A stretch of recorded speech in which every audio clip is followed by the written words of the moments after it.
que nous devons faire. Peut-être que vous avez reçu, peut-être que vous n'avez pas tout reçu, ce n'est pas grave, mais ce qui est important, c'est que nous sommes tous ensemble dans le Seigneur. Amen. Amen. Nous allons faire des déclarations pour un bon soldat.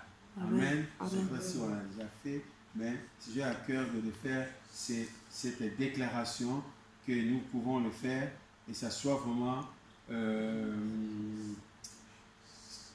pour nous, ça va nous coller dans notre vie pendant l'année 2020 et les années qui viennent. Amen. Merci Seigneur. Alléluia. Gloire à Dieu. Merci Seigneur. Vous allez déclarer après moi. Merci Jésus. Tu es Dieu et fidèle.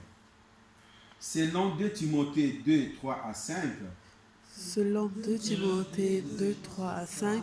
Je déclare que je suis un bon soldat, engagé dans l'armée du Seigneur, des derniers temps. Car l'Éternel est un vaillant guerrier. Je suis un vaillant guerrier. Donc je suis plein de bravure. De courage. Je suis vigoureuse. Et les difficultés ne m'effrayent pas. Je souffre donc comme un bon soldat. Je ne souffre pas comme le monde. En me plaignant. En me pitoyant sur moi-même. En m'accusant les autres. Je suis enduré la fatigue du combat. Et je ne recule pas devant les peines. Tel est un vrai combattant de Jésus-Christ. Je déclare que je ne m'embarrasse pas des affaires de la vie. Afin de plaire à celui qui m'a enrôlé.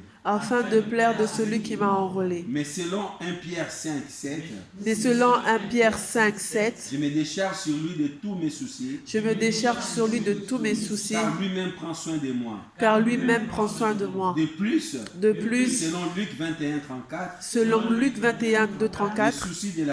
Les soucis de la vie apesantissent le cœur. Je déclare donc, selon 1 Chronique 12, 33, que je suis prêt à livrer bataille, d'un cœur résolu, que je suis en état d'aller à l'armée munie pour le combat, de toutes les armes de guerre. Je combattrai selon les règles. C'est pourquoi selon Éphésiens 6, 12. Je ne lutte pas contre la chair et le sang. Je ne lutte pas contre mon conjoint. Je ne lutte pas contre mes enfants. Je ne lutte pas contre mes frères et sœurs. Je ne lutte pas contre les personnes. Mais contre l'ennemi qui utilise ces personnes.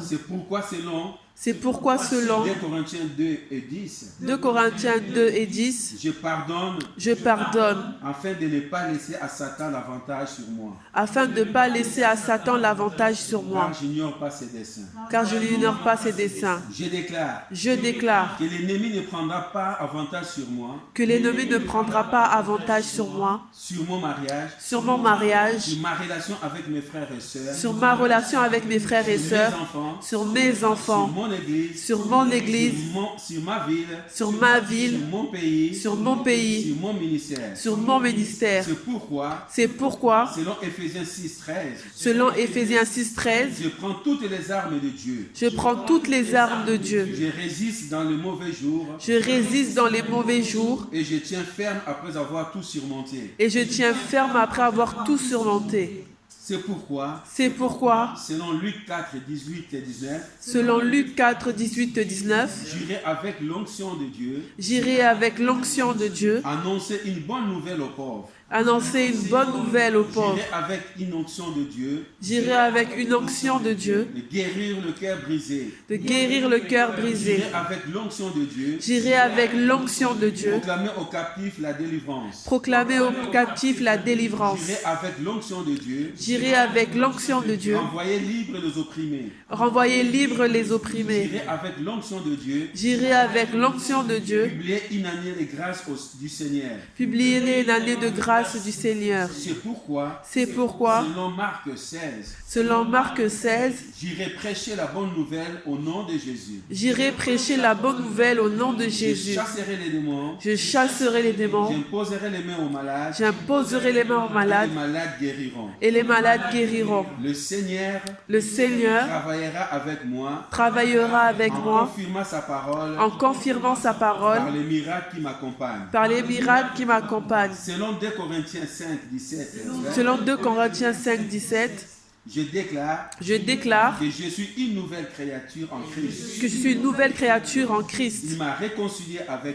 Il m'a réconcilié avec lui. J'exercerai donc mon ministère de réconciliation. En prononçant les paroles de réconciliation. Que Dieu a mis en moi. J'ai l'honneur d'être un ambassadeur de Christ. Au nom de Jésus. Amen. On va remercier le Seigneur.